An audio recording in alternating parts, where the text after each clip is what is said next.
Project Hail Mary is here. It is an immense financial success. And you may be wondering, is this movie actually worth your time? Is it worth seeing? Is it just another Marvel-esque dumpster fire that makes a bunch of money but doesn't have anything actually interesting to say and you forget 5 minutes after you leave the theater? Well, Noah's going to answer that question right now. No, it's a good movie. It's a genuinely good movie. It's definitely not a dumpster fire. It's definitely not forgettable.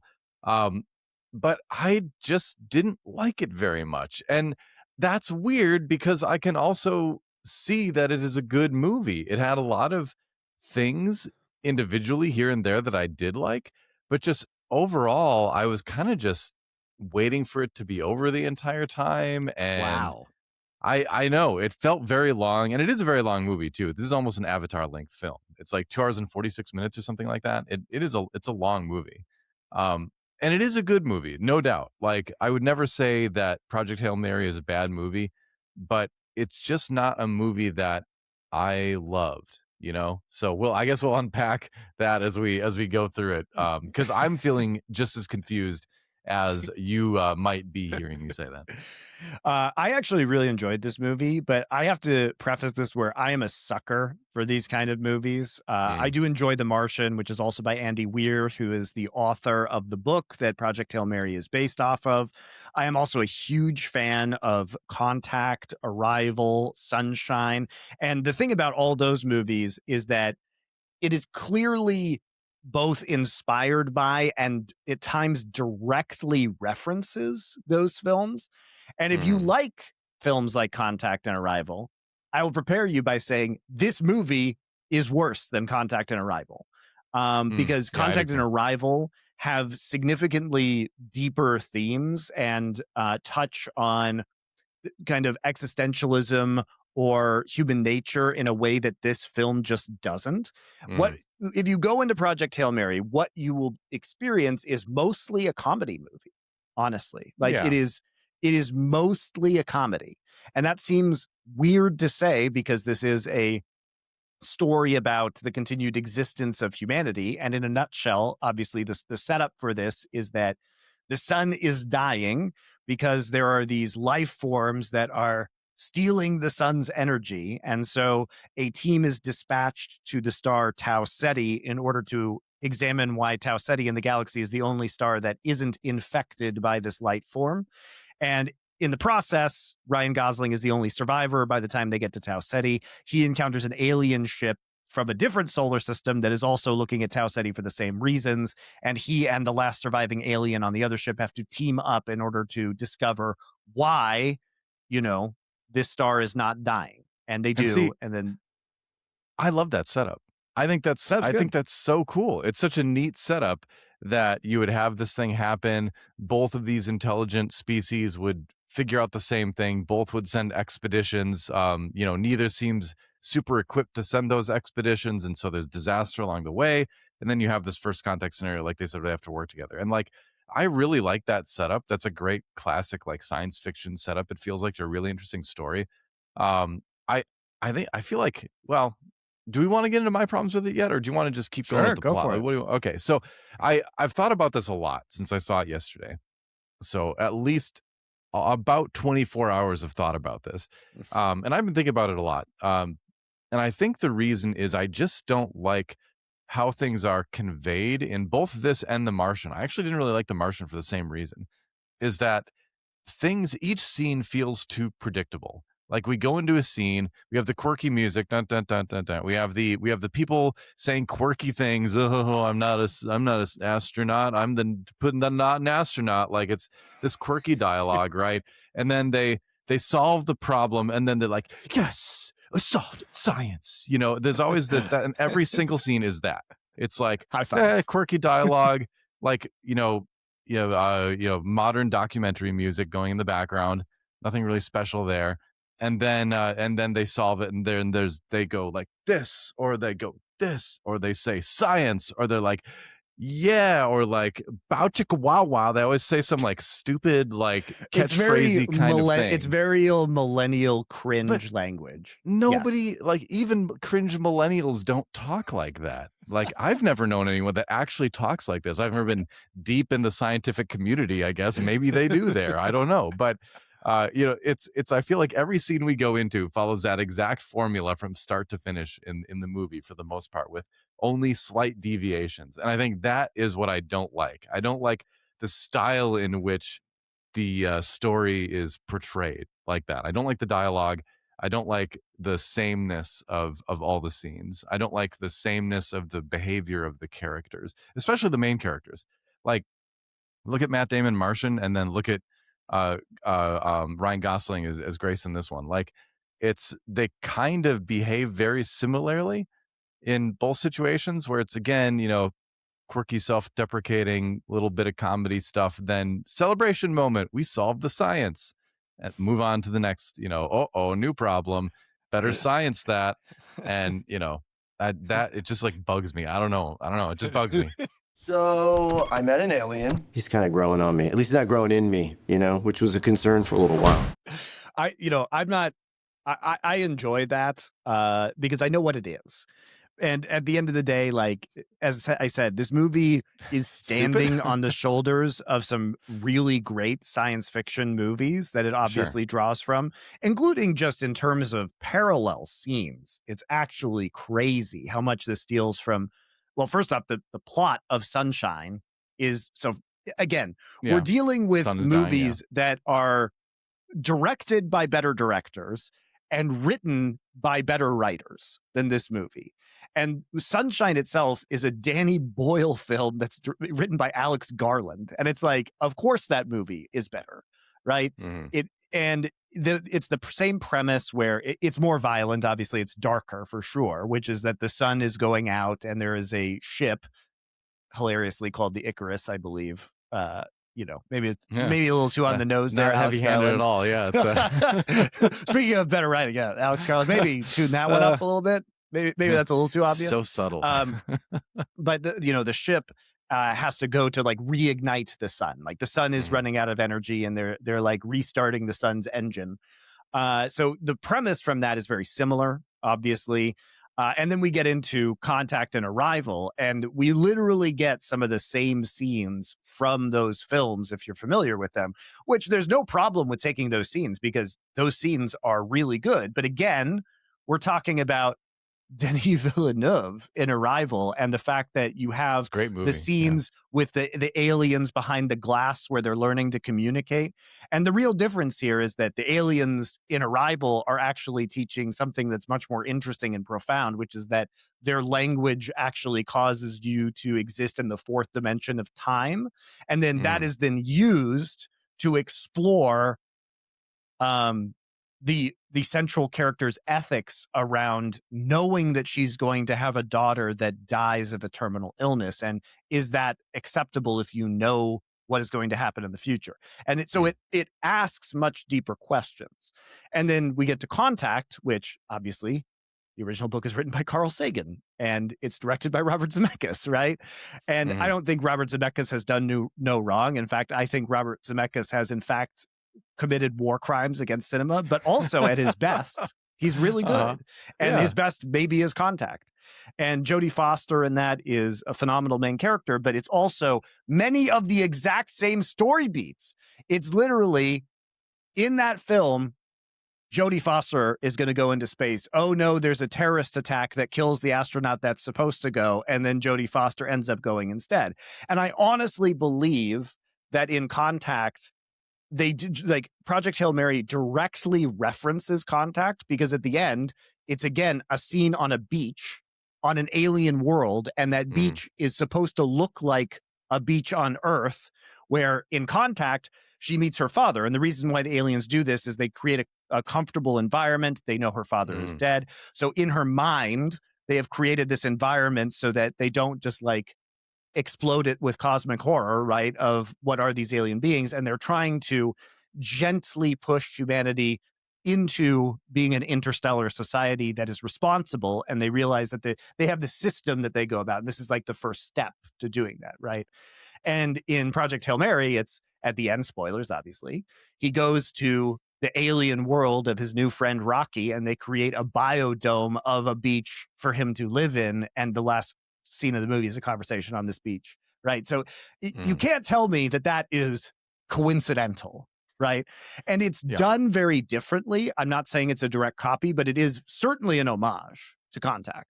Sure. But again, the problem is that in Contact, it's much more profound because we don't really have an idea of the aliens' motivations, and it causes you as a person to think, "Oh my, what is the nature of these aliens? What is the nature of humanity? That as who are we as a society once we get kind of inducted into this interstellar community?" And also, there's a personal level. Jodie Foster's character is dealing with the death of her father and re-encountering him. It's very profound. Yeah, for sure. And this just doesn't have the depth. Like, it's a fun ride. Don't get me wrong. Like, it is a well executed version of what these other movies are. It's a well executed pastiche, but it is not as intellectually rigorous. Well, did you caught the Close Encounters of the Third Kind reference too, of course, right? Oh yeah. The little musical sting too, and you've got aliens that communicate with music. Ed,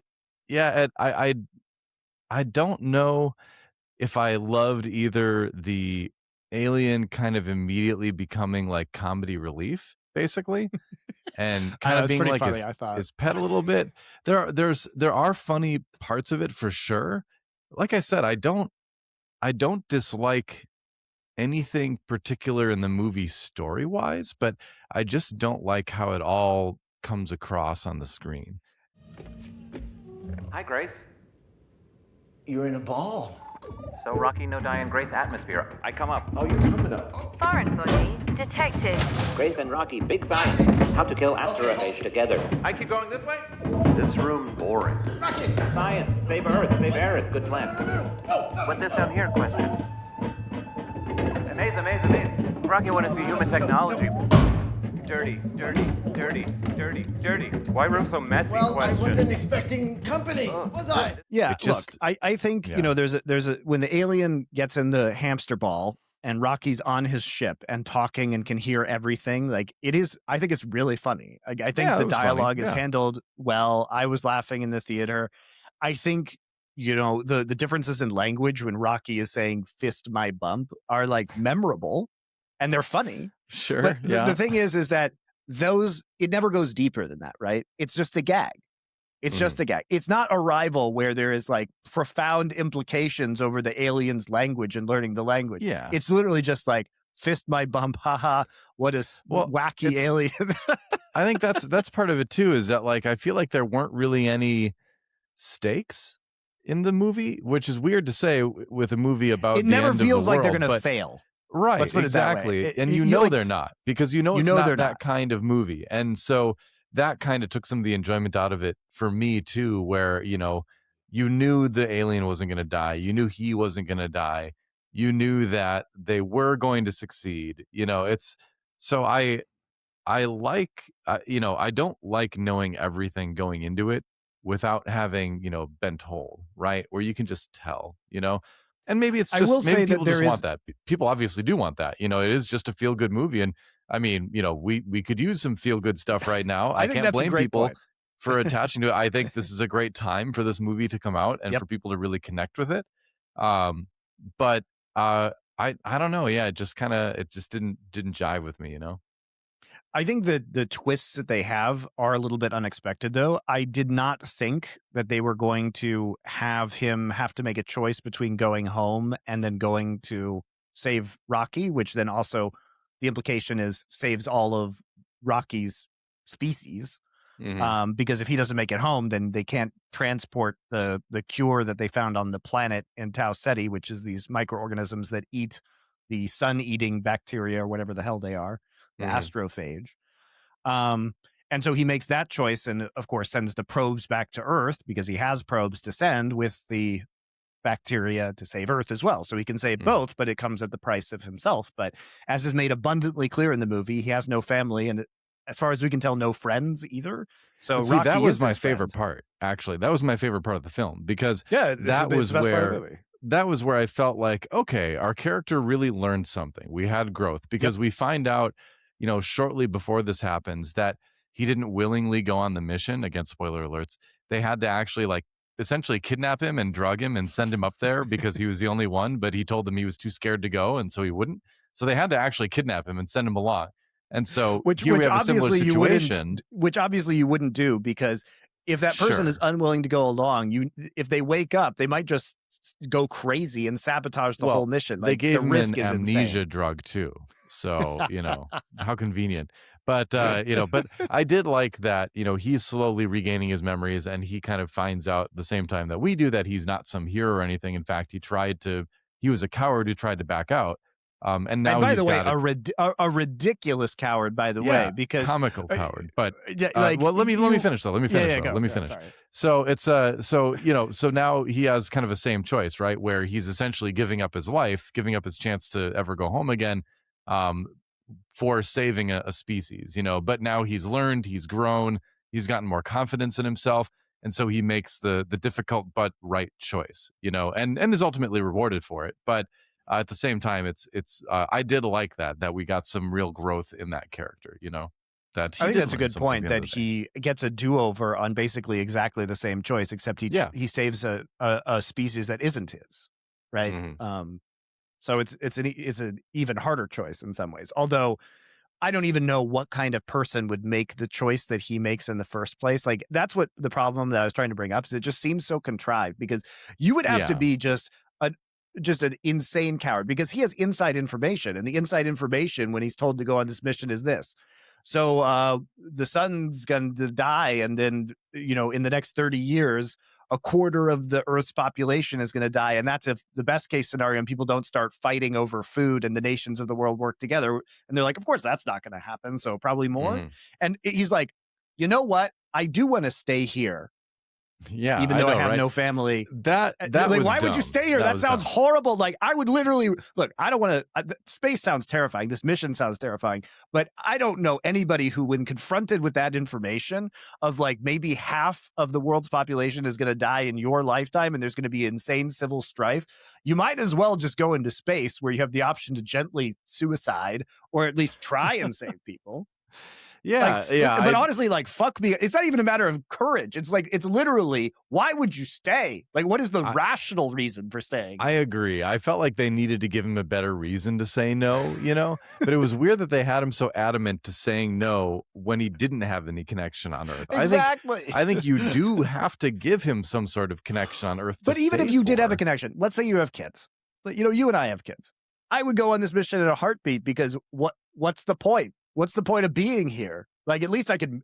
So my kids might die, but if I go and I'm the most qualified person, then at least maybe my kids have a chance of living. It's like, it's so insane that anybody would make this decision regardless of your circumstances. Exactly. Yeah. You can't be like, oh, well, he's got a family, so he wouldn't want to go. It's like, well, that would be more of a reason to go probably if you thought you could really help. So yeah, it's that, that it was a bit of a reach, to. I mean, there are a million Deus Ex Machinas in this that are totally crazy. I mean, so people clearly like it. this movie because it's funny and it feels good to watch. I liked it. It makes you feel good. I know we've spent a lot of time just like hammering on this movie, but it is have to. It is a well-crafted movie. Yeah. Of this type of film. Like, as somebody who likes these space adventure movies, like I said, or these first contact movies, right? It is pretty good. I don't want to take that away from it. It's just not profound. And you just have to turn off your brain and be along for the ride and recognize that it is taking from a bunch of other movies that are just better. Like, I would never say you should definitely watch Project Hail Mary instead of Arrival.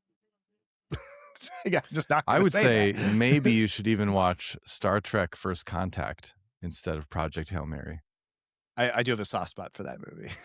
I kind of like it. I know. I really have a soft spot for that movie. I'm incredibly biased in favor of that movie. It's, you know what? Here's something to really make the Trek fans hate me if they didn't already from all the Trek things we talked about. But my favorite Trek movie is Generations. Oh God! I mean, to be fair, that probably is that is, I would say, the second best next gen movie. First Contact might be a little bit better next gen movie than Generations, just in terms of being a movie overall. But I kind of I don't know, just something I like about Generations. I like the captains coming together. I like that they have the Enterprise crash and stuff like that, or the saucer section at least. Like, it feels like big things happen in a way that like a lot of other franchises are afraid to have happen. It's also true that most of the next gen movies are just incredibly terrible. So it was not a great run. The show is much better than the films, so it is a little bit more of a low bar. That is true. But yeah, Insurrection and Nemesis are unbelievably bad. Oh yeah, both of those. I barely even remember anything about either of those.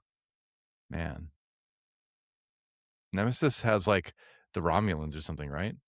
Yeah, it's Tom Hardy as the Remian captain, and they make the clone of Patrick Stewart. It's really bad. So also they just ruined the entire universe. They ruined the entire universe by having the Romulus star explode and then like destroy the Romulan Empire. It's really bad, man. Anyway, I don't want to get into that now. And the whole season 1 of Picard is like followed from that. Yes. So they were like, what can we build off of in the history of Star Trek? It's really bad. Yeah. I think I watched it once and I was like, all right. Yeah. Don't remember much of it. Doesn't Data like go crazy in that or something? He dies or something like that? Yeah. Okay. Yeah. But then he comes back. Don't worry. We can rebuild him. Older. Bigger, faster, older. Anyway. Maybe one of those three things. Back to Project Hail Mary.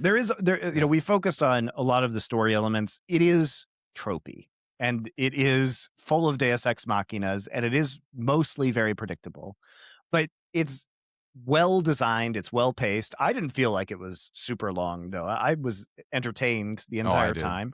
I felt like it dragged. I think visually it's stunning. I got to see this in Dolby Vision and Dolby Atmos, and the cinematographer is Greig Fraser, who did both Dune movies for Denis Villeneuve, and he did the new Batman Robert Pattinson movie. And I thought all of those films were extremely well shot. And he did Project. Great. The movie looked awesome. Like honestly, the interiors, the production value, the spaceships, the art design of the alien spaceships. I really appreciate movies that make aliens feel really otherworldly, and this definitely accomplishes that. You have a like 6-legged rock alien that can only see in echolocation, so it has to be textured in order for him to see it, and their technology exists. So they like point a crystal at something so a digital display can like be seen via texture, like the elements pop out. It's cool. And the ship is cool, and the rock technology is cool. It all looks and feels very real. Yeah. Yeah, I do appreciate it when aliens are actually alien, instead of just people with bumpy faces. That is, I'm looking at you again, Star Trek. I was explaining Deep Space Nine. Yeah, well. Not well, but they did it. They did try and explain it. Did they? I can't remember. Did they do that? Yes, there's a Deep Space Nine episode where basically they discover that life in the galaxy was seeded by extraterrestrials, and they went around all of the planets, basically giving life, like shooting DNA into the planets. They're just bukakeing the planets, and then that made them look. That made all the things that evolved look like them. So basically, there is a singular ancient ancestor in the Star Trek universe that seeded all the planets in the galaxy with life, which is why they all have like humanoid features. Anyway, I remember that it's now. Dumb, but they do try and explain it. Yeah, I'm trying to think of an exception to this now. Aren't there some exceptions? There's a couple, right? I mean, like, there's the crystalline changelings entity. Are pretty different. Yeah, that's true. Changelings are. Anyway, but I think like in this film, the all of the production design choices, all of the cinematography, it looks really good. And to your point about this being a good escapist movie, it is. It is a really good escapist movie. I think you will have a good time going to this theater for 2.5 hours and watching this movie. It doesn't demand anything of you intellectually whatsoever. It doesn't make you wrestle with the existential heart of humanity, right? It just is a feel-good science movie where Ryan Gosling goes into space, delivers a fantastic performance, by the way. I think Ryan Gosling is really good in this movie. Yeah, he's a great actor. Yeah. And he's acting by himself most of this movie, and he displays an extremely good range of emotions. You believe he's very believable as a multi-dimensional human being. And like you said, DoA, there is interesting character development with him as well. So as a character arc, super good. You get to see all of the sides of Ryland Grace, this scientist who goes on this mission, this reluctant hero that we have. And, you know, I think going and seeing it in a theater where you can really experience it is probably a good idea. I saw it in Cinemark XD, which I thought Disney had a monopoly over those letters, but it was a really big screen, and the sound was very big too. I would assume it's all the Dolby stuff and all that. It was bigger than the average movie experience. Did you enjoy it? I did. I enjoyed the experience. I like going to movies. I actually like sitting in the theater and doing that. Although I will say, this was one of the few movie experiences too where like the other human beings interfered, where there was our theater was mostly empty, which I feel like every theater is when I go to it nowadays, mostly empty. And this older couple went and sat like in the upper back, and this lady that was sitting there was like, "Oh, you can't sit here," and the seats are all reserved. And the people were like, the couple's like, "Oh, well, we're just gonna try to grab these seats, and if someone comes, we'll just move." And this lady was like, No, I looked when I got my tickets, and they're definitely all reserved." And so they're like, "Okay, well, this person's a weirdo." So they got up and they moved, and then they sat down right behind me, and the woman kept loudly reacting to every little thing that happened in the movie. Like something slightly sad would happen, and she'd be like, "Oh no." And then like and then something would happen to the alien, she's like, "Oh, he's funny." And I'm like,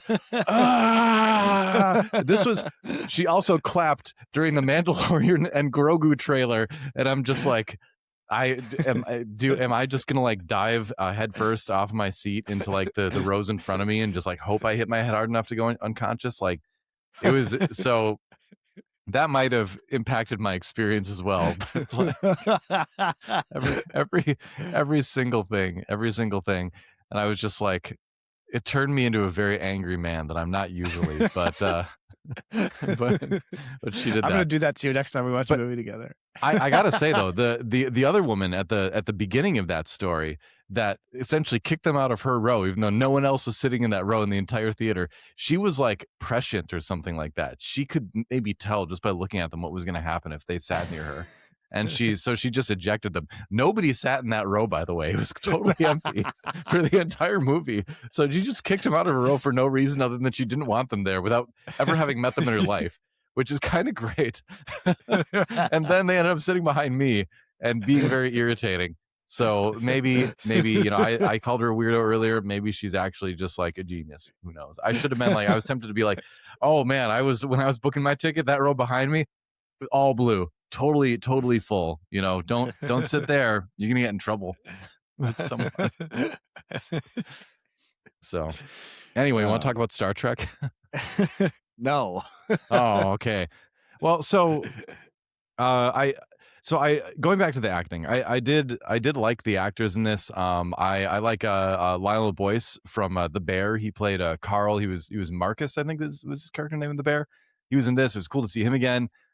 This Sandra Hüller, I know I've seen her in other things, but I can't remember what else I may have seen her in. Yeah, she was really good too. Like the acting was good.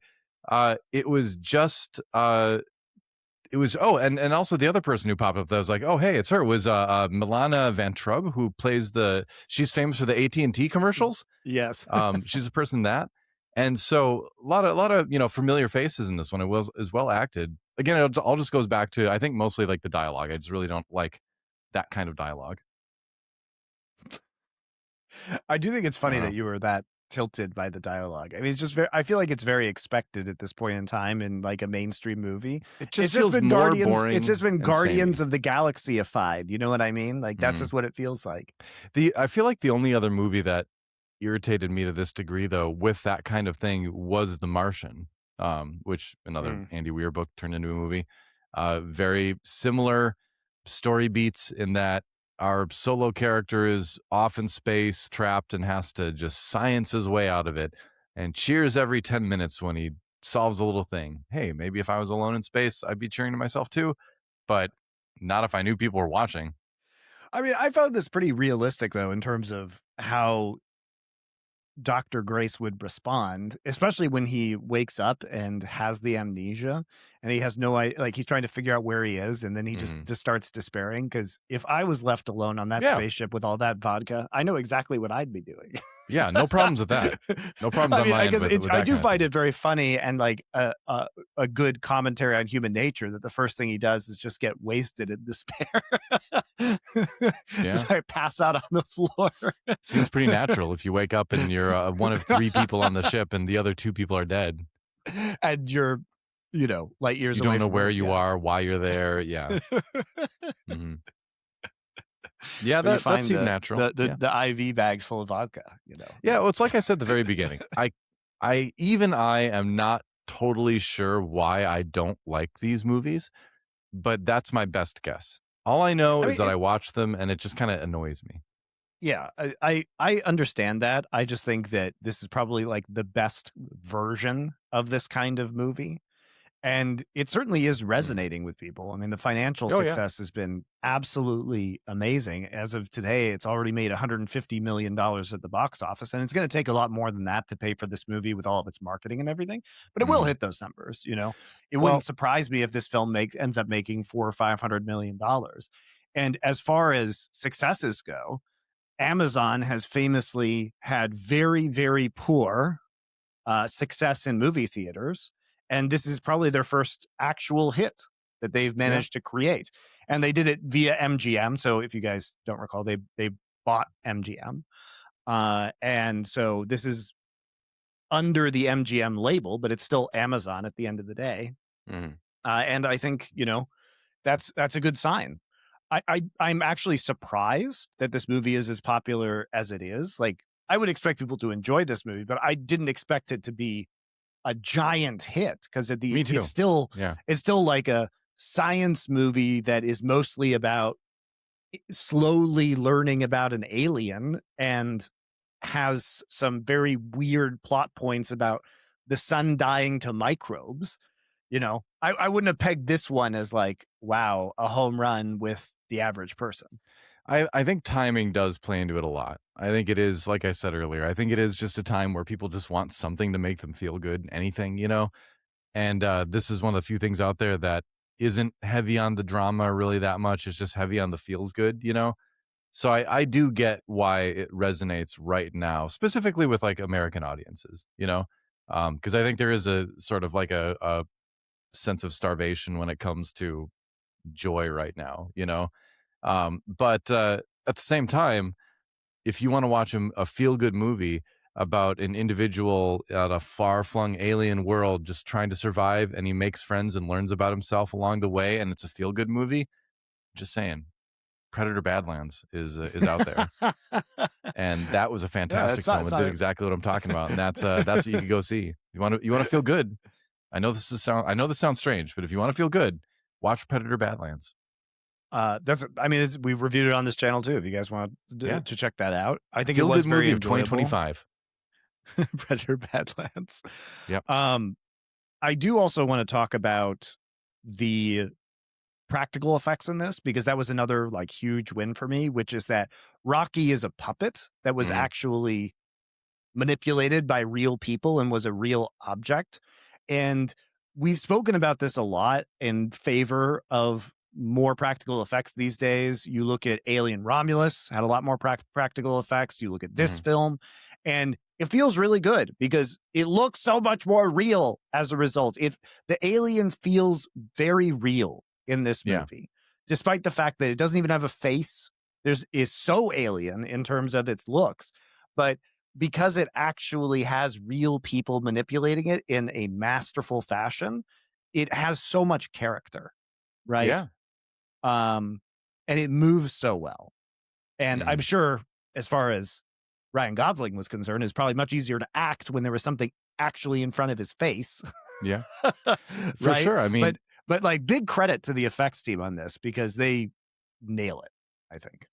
yeah, Rocky, I think, is a memorable alien. You know, they made him lovable, they made him interesting, they made him feel real. I mean, that's just the thing that you get with practical effects is there's a substantiality to it that doesn't exist with CG, right? No matter how good the CG is, it usually still has this kind of like floaty feel to it, you know, where you can always tell it doesn't quite move perfectly, it doesn't perfectly blend into the background, as good as it gets, and it can get very good. It just doesn't, you know, it's not so convincing. So with so much of this being practical, it definitely did stand out too, in a positive way. Yeah. So in a way, I think this movie just feels very intentionally like a throwback film. You know, the fact that it Yeah. comes across in No, it does. terms of entertainment and tone like a 90s sci-fi movie. That's why it feels like Contact. That's why it feels like Close Encounters of the It's like- Third Kind. Yeah, right? I've had like vibes here and there of Enemy Mine, if you remember that from way back in the 80s and all that too. Very different story, obviously, but similar thing where like two people from different alien cultures have to kind of learn to live together.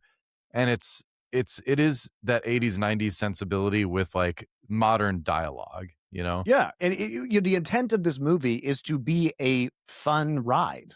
Mhm. Right? You're supposed to go in. It's supposed to be a feel-good experience. It's not supposed to be super unpredictable, but it is delivering a streamlined, well-paced experience. And I think it succeeds at that. Right? Yeah. Oh, Um, totally. It lacks profundity, but so do most movies. Yeah, I think as a doesn't matter. popcorn flick, this is really successful. And as far as popcorn flicks go, I also think it's really memorable. I'm certainly not going to be forgetting this movie, right? This is, Yeah. you know, I can barely remember half of the fucking Marvel movies I've seen, but I'm not going to forget this one because it does have unique elements. And even if it is derivative, it tells its story well. Yeah. I would never tell people not to see it. I would recommend that you do see it because chances are you'll enjoy it more than I did, you know? And I still thought it was good, you know? I still thought it was a good movie. And I know I had my gripes about it, but that's clearly just a me thing. That's not a movie thing, you know? So at the end of the day, it is easy for me to recommend people go see this too, because it is fun and it is adventurous and it has a lot of neat elements to it too. The craftsmanship is exceptional. It's just well made. Yeah. Yeah. Just a well-made movie. You know, it's a complete aesthetic experience in a way. Mm-hmm. And you know, if you're thinking, I mean, Avatar is also a complete aesthetic experience. It just is so badly written. You know, this movie is not well written, but it also doesn't aspire to be. And for what it is, the story works It's really pulpy, well. you know? Yeah. It is what it is. But then again, I'm glad I thought of it because I really do feel like Predator Badlands has everything this movie does in terms of vibes, but it's just more fun and better. I don't know. I just thought Predator Badlands was great, but it is funny that I feel like there is a real parallel between that film and this film in terms I think of like it what both they were has going for, you know? You know, the snappy, ironic dialogue. It's just Predator Badlands happens to be more of an action film. Right. And it's not quite, the dialogue isn't quite like in your face, and it's not quite so millennial either, you know?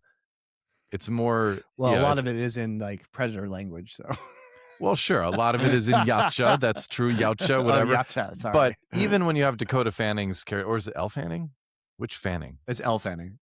Elle Fanning. Even when Elle Fanning's character is talking too, like she's not talking like the characters in Project Hail Mary talk. That's for sure, which makes sense because it's far, far in the future, and so you wouldn't talk that way unless your android was programmed to talk like they lived in the early 2020s, which would be a weird decision for android makers. I mean, the conversations, especially on Earth between Ryland, Grace, and Carl, are just kind of cringe in the way they're like, "Oh yeah, good job, man. Yeah, high fives, high fives." Yep. Boom shakalaka.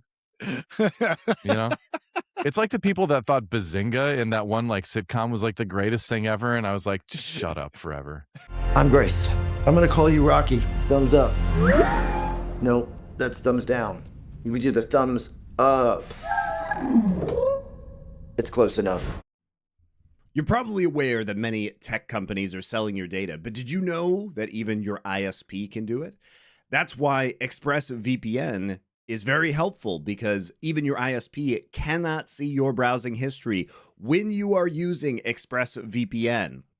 Not only that, but it protects your security when you're on public Wi-Fi networks. I basically just have it running in the background via the app on my phone at all times right now, because if you're at an airport or a cafe or anywhere else where you might be using public Wi-Fi, it just helps keep your data secure. Now, ExpressVPN also has its lowest price ever. Plans start at just $3.49 a month. That's only 12 cents a day, and it encrypts 100% of your network traffic. Also, for shows like Nerd Legion here or Foreplay, where you might be wanting to watch a movie, but it's not available in your region, you're already paying for streaming services that have these titles, but you can just VPN to a different country that actually has that title available and watch it on the subscriptions that you already have. So ExpressVPN will basically pay for itself really quickly if you were planning to, say, rent that movie online instead of watching it on the subscription you're already paying for. I use this thing all the time. It's really easy to use on your PC. You can also install it on certain routers to get entire network-wide protection at home.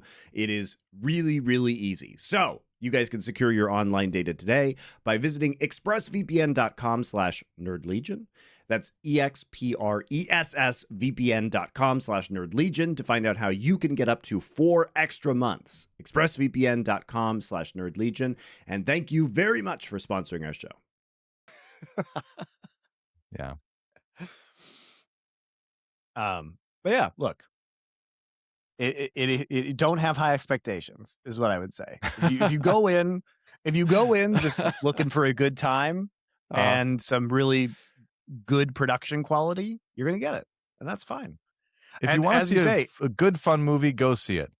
Don't take my don't let grumpy old DoA ruin your chance to go see Project Hail Mary, because it is a good film with good people who wanted to make a good movie, and they succeeded doing that. I just don't like the dialogue. That's it. I don't think I need to say it anymore.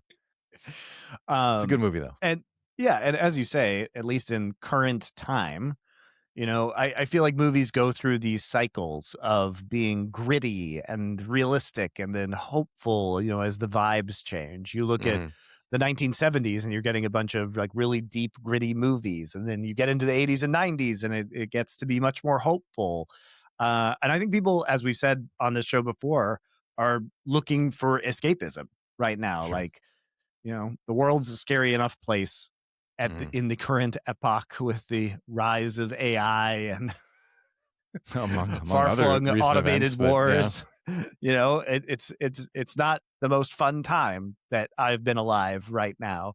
And I do think back to the halcyon days of the 90s at times, be like, wow, life really was much more simple back then. Well, which is also why I think Gen Z has such a yeah. fetish for the 80s and 90s, by the way, because they're growing up in fucking social media madness. No kidding, man. Goddamn, I'm glad I didn't grow up in this time. I've said it before. I'll say it again so that it's on record. I think letting kids have access to social media is this generation's smoking on airplanes, where we look back at it, we're like, why would they ever let somebody smoke a cigarette on an airplane, let alone let everybody smoke every cigarette on every airplane? That's insane. Why would they let people do that? But they did at one point. They allowed it. And that is how people are going to look at kids having access to social media right now. People under 18 having access to social media. Like that is the cigarettes on airplane of this generation. People are going to look back on it, if the world's still around in 20 years, and be like, what were they thinking? I want to go on record and say that again. Yeah. So, no, I agree with you, but I think you can understand why this escapism exists. I think there is a romance in this film with the fact that he is out of communication with Earth. Yeah. He doesn't have access to the internet. Literally, isn't this the dream that you actually are forced to interact with another living thing and learn from it and have to solve a problem in the physical world together? Yeah. Like, how unique is that? How many times do we have to do that these days? I think that's part of the allure of this film. To go off on a tangent a little bit, I feel like that's why it's one of the reasons we're seeing such this giant golden age of like paper card games, TCGs, tabletop gaming. That's even like physical bigger media like vinyl. Sure. Yeah, exactly. Vinyl. Yeah. Like a lot of that stuff is like bigger than it's been in a long, long time, decades when it comes to like card games, and like tabletop games too. And like part of it is, part of the pandemic, people just kind of have that whiplash of like, now we want to be with people physically, but it's not just the pandemic. It's not just the, people being shut away for that period of time. It's also like just the desire to have like real human interaction with somebody in front of you, manipulating physical objects, so yeah, I think it's definitely like some backlash to the digital age. There definitely needs to be more of a balance found there. You're not on your phone, right? Yeah, I've got my my Gunpla model kit right over here that I've been working on, and it's in case you're curious, it's the Real Grade RX-78-2 2.0 kit. Fantastic kit so far. Love that one. Amazing engineering. It is great. But I'm saying you can't just be in front of a screen all day. And I know I'm saying this to people consuming this probably on a screen. So thanks for watching, by the way. I'm glad you're here. Thanks for but your also support. I'm not going to say go touch grass, because a lot of us are in a place where that's just not possible. But go touch a board game. I think probably our fans are building their own Gunpla while listening to this, DoA. I hope so. That's great. If you are, they're cooking, or let me know what you're building the in the comments below. I hope so. But yeah, I do think that this movie offers an attractive sci-fi vision of that, like real interaction. And the core of this is a buddy comedy. And the buddy comedy results in an unlikely lifelong friendship, right? And I think if people feel really isolated by the modern world, this is a great story about how a crisis and working together can cause a lifelong bond. I think that's worth discussing and thinking about right now, where everything else seems so shallow and fake in social media. Everybody's social media feed is just engineered into some alternate reality where you're selling like a vision of a lifestyle that doesn't exist, and all you see are these influencers. Now we have AI influencers, and this is gritty and real in its own way, not in terms of its tone, but in terms of here is a crisis and here is a real emotional connection that helps solve a two species crisis on two different worlds. It's inspiring. Yeah, it's resonant for sure. So it does feel like an antidote to the social media age. There is a romance to cutting yourself off. Yeah, that's true. And it doesn't get more cut off than this, right? This is the maximum amount of cut off you can be. 11 light years or whatever it is. Yeah. Boom shakalaka. It takes 10 years to get a message back to Earth. So there is no communication. There is no updates. There's only the now and what's in front of you and solving a problem. So I don't know. I enjoyed that. And also I think they very distinctly made the creatures tactile. There is no digital, the rock aliens have no digital conception. They can't see screens, right? Everything is tactile. Their entire technological world is just physical. Lucky which is aliens. Cool. Yeah. So I think there were some very deliberate choices that were made along these lines to put it in contrast with the way that we're living our lives now. So maybe it does. Maybe I'm not giving it enough credit. Maybe it does have a little bit of depth to it that I didn't consider previously. But it's, is it really depth if it takes an hour-long conversation to bring it out? That's, sure, we can find depth in almost any movie. Let's talk about the Fast and the Furious franchise, but they go to space too, in one movie. I did not know that. They do. Some of them do. More like orbit, but still, there's a lot of depth there. In their cars? Yeah, in one of the cars. No, yes. I was joking. No, I'm serious. You got to watch these movies, man. They are the best. Like, I love the Fast and the Furious movies. You're like, yeah, in one of the cars, as if that was a reasonable thing to say after I asked if they go to space in cars. Fast and the Furious movies are some of that's actually the true like superhero franchise that everyone should get behind, because after like, I don't know, movie 5 or something, they just decided that everyone on the Fast and Furious team was just invulnerable and just could like go through any car accident imaginable and be just fine. And if you think they died, nope, they'll be back in a movie or two. Don't worry.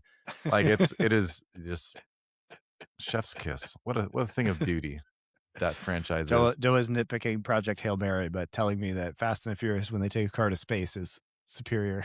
Well, that's just a wonderful, complex person I am, MonteCristo. You know, I mean, you want normal movie reviews? You want regular criticism of things? You know, go wherever that is found, right? If you want people being themselves, people not, plugging themselves into the Hollywood machine, come here where we keep it real.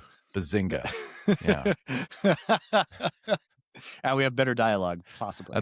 That's right. Science did. Dialogue did. Well, I think that's it. Look, go have a fun time watching this movie.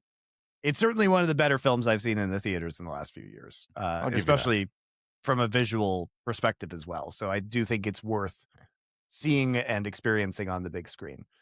So yeah, it's a good time. But also, if you like this movie and you haven't seen Sunshine, Arrival, or Contact, those are just better movies. So if you like this, you'll probably like those ones. Or Predator Badlands.